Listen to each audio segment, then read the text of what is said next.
Welcome to Salon Talks. I am Mary Elizabeth Williams, and this guy is Paul Scheer. He is an actor, a comedian, a director, a podcaster, and now an author. You know him from literally hundreds of roles, including The League, Veep, Fresh Off the Boat, Black Monday, lots of other stuff. 30 Rock. Yeah, I mean, 30 Rock, it's so interesting. 30 Rock is one of those shows that I did very early on in my career, and the success of that show has like cemented me as part of that culture, which I love. I couldn't be more excited to be associated with that show. But it is amazing when people are like, 30 Rock. I'm like, it's one of the, like a few appearances that people really stick in people's head. Truly, like when I think of you, it's one of the things I think about. And of course, how did this get made? Oh yes. And it just, in so many other things, but in the end, and Unspooled. But in the meantime. I have a small Etsy shop, and I also occasionally will sell things on eBay. I got it going on, people. You want to change your tires? Bring it to my house. I'll do it. And surprisingly, this man has also been diagnosed with ADHD. Yes. There we are. As an adult,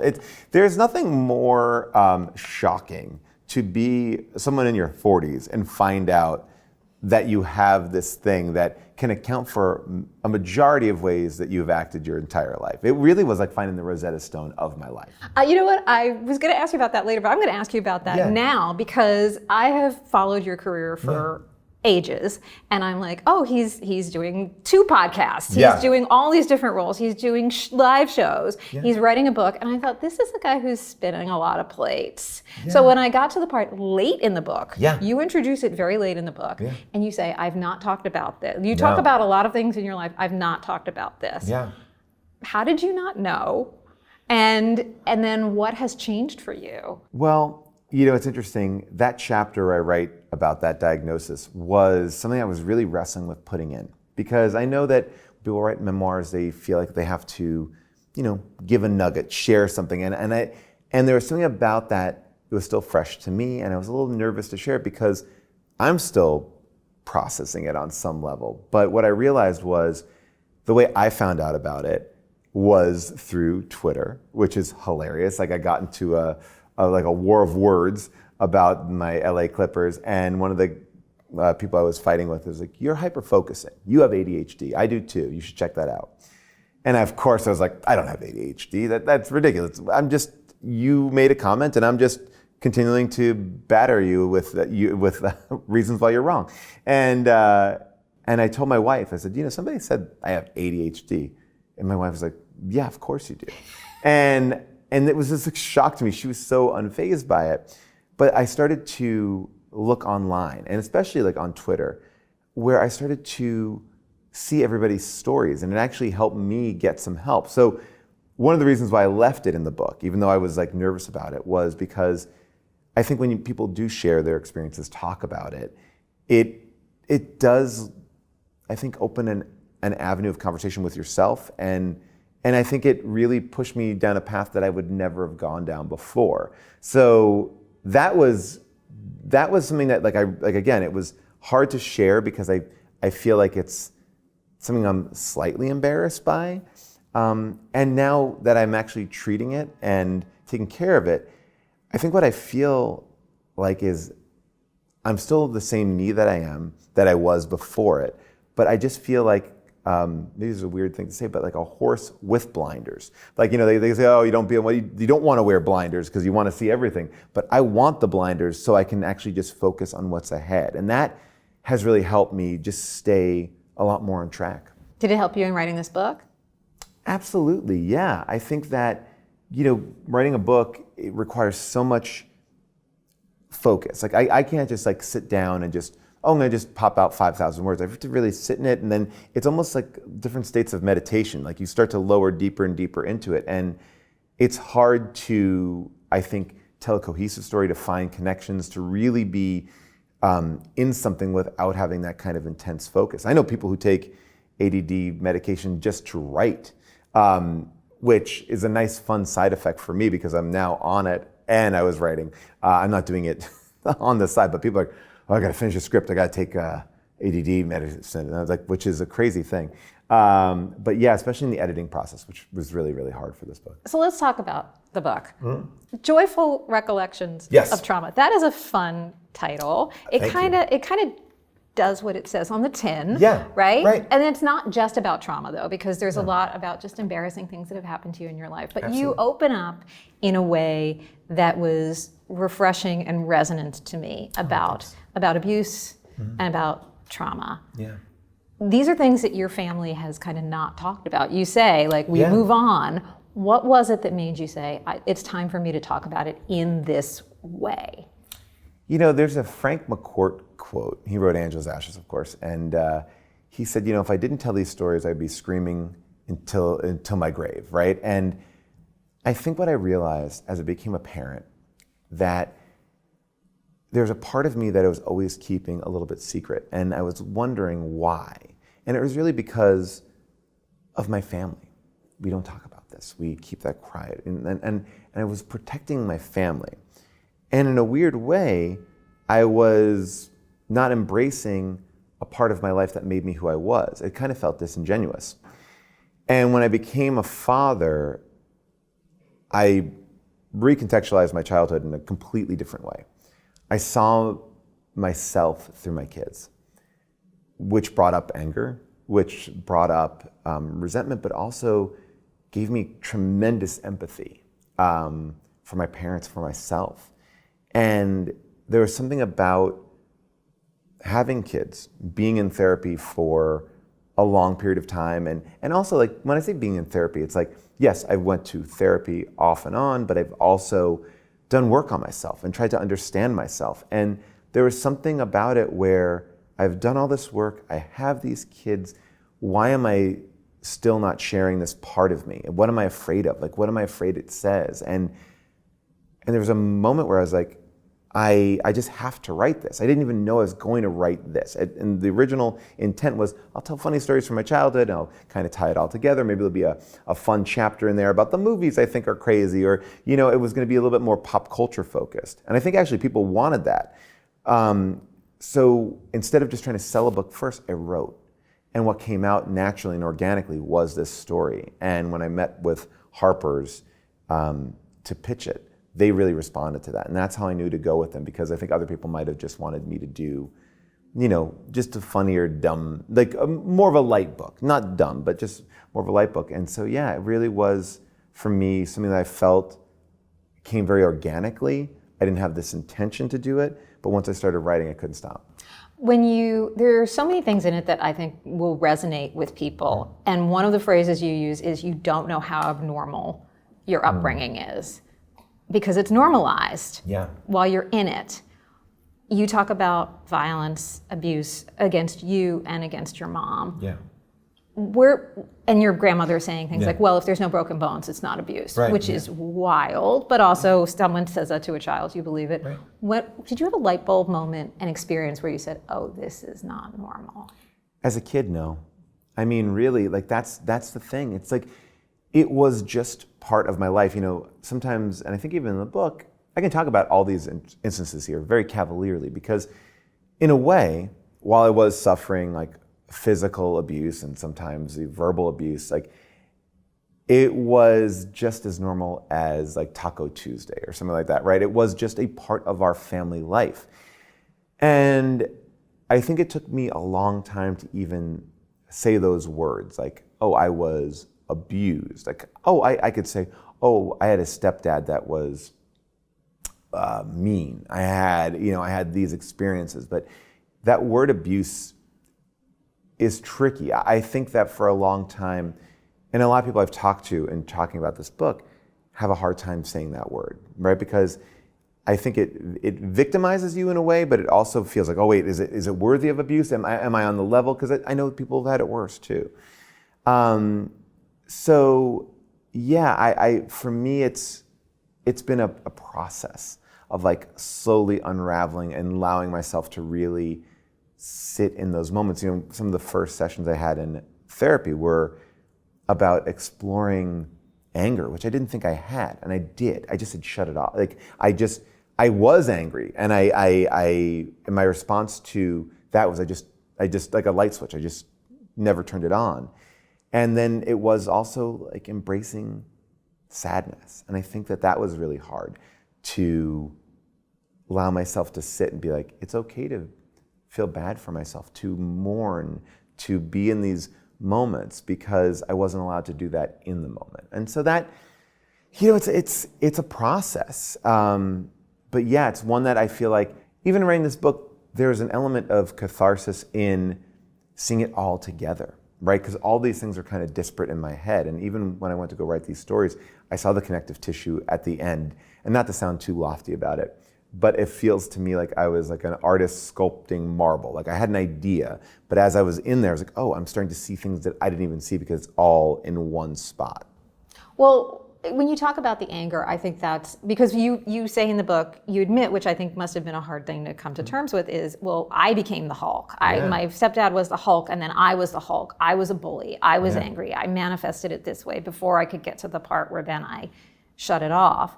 And it makes me think of some of the roles you've done where you're so out there and it's very physical. Right. Yeah. It's very, sometimes you play the heavy, you play the bad guy, you're the creepy guy, whatever. Yeah. Is there something about those kinds of roles that you think maybe that's a way of confronting that side of your experience? Yeah, well, I think when you know yourself, and I'm still on a journey of discovery always, and I'm changing, but when you start to understand like parts of your personality, you can tap into them, right? I can be the angry person when it's called for. I can be the very naive person when it's called for. Somebody said to me, Paul, why are you going to therapy? It's going to make you not funny. And I was like, well, no. I think that when you do any work on yourself, when you try to be better, you start to learn about yourself. And as a comedian, as an actor, those are really great tools, because if I can see a side of myself that I can isolate, and I think that every one of my characters has an element of me in it. It's like a rainbow, right? Like I feel like I'm the full rainbow, but like, I just may be blue in one thing. I may just be red in another. And that to me, I guess subconsciously has always been there. But like I think when I look at a character, I definitely try to figure out how I could be that character, not necessarily like what part of me is that character. I think I look at it like that. And maybe it's that angry guy. And you also, you start out from this, you're this only child who is making up movies in your head. And now I look at your career and you are, to me, part of this repertory, this huge circle of actors. To me, it's always anyone who is on Burning Love. Like that's how I decide. The 2 seasons of Burning Love, like this group of people. Yeah. And it feels like part of it is you have found family, that this is about found family. Absolutely. When I wrote this chapter in the book about starting at UCB Theater, started here in New York City, Upright Citizens Brigade, Matt Walsh, Matt Besser, Ian Roberts, and Amy Poehler. And when I first saw them, they kind of blew my mind. They were amazing improvisers and comedians, and I think many people that were my same age felt the same way, and we started taking classes and performing together, and we built this theater and did all these shows. And little did I know that, we were building this community, like this true family that extends, from, 1999 to 2024. These are people I work with time and time again. And I think, at a point in my life, I was looking for that support. My parents love me. I have a great relationship with my parents. But there are parts of my life where I felt unsupported. And so I really think that finding that group, and when I wrote that chapter, it was like, what am I trying to say here? I love the UCB, but what is it? And it's like, oh, that's my family. And to your point, like Burning Love, we did that for no money. We shot this in this house. And the reason why we did it was because we are all gluttons for good ideas. Like really, it's like, and that's everything that I ever have done in my life. I can call a friend and be, can you come and do this? And it's not about the pay, it's about, I know you can do this great. And I think that that's a beautiful part of our world, is that we just want to play together and on a certain level, and we will support and get each other's back. I mean, the outpouring that I've had just from my friends in writing this book, when I can call in favors, they call in favors. I love that community. And maybe there's a part of me that feels like that there is like these people are my ride or die people. And we're lucky when we can find those people. I didn't have that in high school or college. I had friends, but these are my people. This is my family. Yeah, when you find your tribe. And when you talk about your family, I think one of the other things that really hits hard in this book is you talk about this idea of forgiveness and how distinct that is from making peace with something. Yes. And I think a lot of us are sort of told you have to forgive to move on. You have to forgive to get quote unquote closure, which is a nonsense concept anyway. Yeah. And you do have a great relationship with, or a good relationship with both of your parents who divorced when you were very young. What to you is that distinction about being able to say, I don't have to call it forgiveness? I think we all have to do work on ourselves, right? And I've gotten to a point where I'm like, what can someone else give me that I can't give myself, right? I really learned a very important thing with my parents, which was I have to meet them where they are. And when I started to like lean into that, that was really fulfilling to me because it's like I didn't expect more of them. I think sometimes we all fall into those traps, whether it's a relationship, work relationship, where it's like sometimes people will only be capable of what they're capable of giving, and if you expect more, you're only setting them up to fail. So once I started to just embrace that my parents had this, then it was like, well, if they're not going to give me what I need, how do I find that, and what do I need? What do I need to fill it up? And so you're right, like it's not about I think as part of it is empathy. It's like trying to see yourself in their shoes. I think part of it is also just when you respect somebody's boundaries or you respect somebody's like abilities and what they're capable of, you can actually see how they're trying to do the best they can. And I think that actually makes, I know maybe I'm like a little bit wishy-washy in how that, it's such a feeling of, trying to like, I want to like articulate it and I'm having a hard time, but like the idea that I was very true in saying I don't need anything from anybody because I can take care of myself. And I think that that's part of it being like an only child, but also part of it is like, well, no, I've surrounded myself with people who can fill those voids, those people that can help me in those moments. I have a wife, I have, amazing friends, and maybe what I can't get from my parents on certain things, I find there instead. Yeah, and it's not black and white. No one is all just one thing or the other. So talking about this amazing group that you've surrounded yourself with, I mean, How Did This Get Made is my favorite podcast that's not about murders. No, I mean, like a lot of the murder podcasts are big. I mean, obviously my wife is listening to murder podcasts all the time. I'm scared. It comes with being a woman. Like you have to understand about crime all the time. Have you listened to Amy Poehler's new podcast about murders? It's called Ladies Talking About Murders, and it's a comedy podcast. And it's such a fun version of like having fun in that form of these three women just talking about murders and how to prevent murders and how they almost were murdered, and it's really great. All right, well now I've got something else to use up my time with, but it feels like we're in a golden age of movies that we're all looking around and going, how did this get made? I mean, we are in peak. How did this get made? Beekeeper, one of the best movies ever made, but it's so insane too. I think we're in a weird zone where we're in a death of the way that we used to consume media. And I think a lot of people's reaction to that is like, well, then we need to make the biggest, most accessible thing because that will hopefully get everyone into the theater. But the truth is, when you make a movie for everyone, it's for no one. And when it's for no one, it's perfect for How Did This Get Made? Because then we're having something that's like trying to appeal to, kids and extreme sports and grandparents. And, it's like, you're just like, it feels claustrophobic. It feels like you had a good script and there's a million Post-it notes on it. It's like, make sure that they chug a Mountain Dew. All right, and then make sure that it's also romantic. And then also, let's add some tragedy here. You're getting whiplash from the responses. So yes, I am loving it. From the birth of Cats in the pandemic, the movie version of the musical, we have been getting some real gems. You do not lack for material. I mean, Argyle, it lives rent-free in my head. I need to see Argyle. And Argyle is like one of those weird things where I think it's become so popular because it's so bad. I'll just say, I have a lot of questions. Like, there's a lot where I'll just randomly think, what was that about? Right. Like, that's but it really does live rent-free in my head because randomly I will think, well, what did that mean? And I don't have an answer, so I want to know. Yeah. Because you are also, like I said, you have an IMDb page as long as my arm.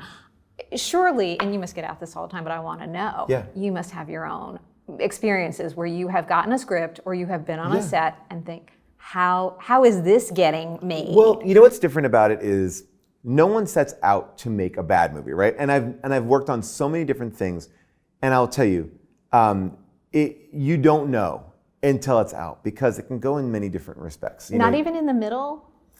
You know, I think there's an element where things could be going terribly, and I would recommend anyone to watch the Hearts of Darkness documentary. It's a documentary that Coppola's wife made during the making of Apocalypse Now.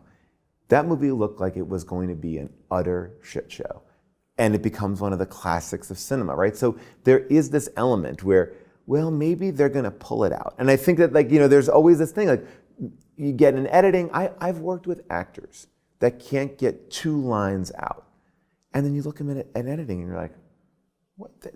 I've literally watched someone get Emmy performances for not being able to string 2 sentences together, right? So there's a beauty in the post-production process. You put music to it. I remember reading this article, Tom Cruise in Top Gun, the end of Top Gun 2. There's this moment where they can't figure it out, and they're watching it, and Tom Cruise says, I think the music's off. It should be something like da da da da da da da da, and the composer like kind of jotted that down.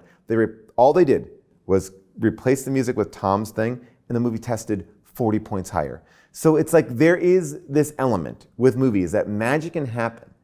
So to your question, I've been on sets that are weird, and the product turns out really good. I've been on sets that are angry, and people don't like each other, and then you go off and do things, and people are like, oh my gosh, we had the best time. Very rarely do you know in the moment, but sometimes you'll look at something and you'll be like, oh wow, okay. Like, you know, I remember I was on the set of Piranha 3 Double D, the sequel to Piranha 3D, with the title was already there, but it was interesting. I was like, oh, I'm excited to do this because my character gets to come back, even though I was killed in the first movie, which is interesting, you know, how they pulled that off. But it was like, oh, I got a chance to work with Ving Rhames. So I would love to spend a day with Ving Rhames. One day in North Carolina with Ving Rhames was the best experience. So like sometimes as an actor, you're like, oh, I just want to take the experience. Like, why not? Or, you know, and you just try to do your best. One actor said something to me so interesting. He's been in a lot of great movies and a lot of not so great movies. And I kind of was having a heart-to-heart with him like about that process. And he said, I'm only responsible to do my job. If I can do my job well, like if you know, I can try to make the script better, but I can't make the movie better. And sometimes you have to like let it go out of control. But yeah, there's some things definitely on that IMDb page where I'm like, ooh, you know, and you see it. And like sometimes but then there's also that thing where it gets, you know, and it's hard because people go, oh, why don't you do your movies on how did this get made? I'm like, well, because they are my family, they are my friends. It's been hard for me to talk badly about Piranha 3 Double D because it's like, I do have a connection with those people. I'm like, oh, they meant nice. It was a good time. We had a nice time. And maybe they feel that way about something I've made. But, you know, so it's tricky. But I know that my litmus is all off because I just watched Madam Web and I was like, not bad. Okay, so I'm going to put that on my to-watch list as well. I mean, not great, but not bad. But as far as like a watchable, I mean, I watch a lot of movies that are tough to get through. It was watchable. All right. I mean, it doesn't make sense, but it's watchable. You do that. I'll watch Argyle, and then then we'll see if we can figure out what they were actually about. Well, now I need to do Argyle and how did this get made. Oh, you got to do. I promise you. You will not be disappointed. You will not be disappointed. There's a lot. It's long. It's like 3 hours long. There's a cat who writes books? There's a cat who writes books. You're gonna have a lot to talk about. Okay. You're gonna have a lot. But in the meantime, we're talking about this. The book is called Joyful Recollections of Trauma. Yes. Paul Scheer, thank you so much for joining us. Thank you for having me. Congratulations on this book. Thank you so much. It was so great to talk to you. Thank you for watching Salon Talks. If you had a good time, why not subscribe right over here so you can get more conversations with your favorite artists, actors, directors, writers, comedians, musicians, politicians, everybody you love, and I love too. And while you're here, why not watch another video right now?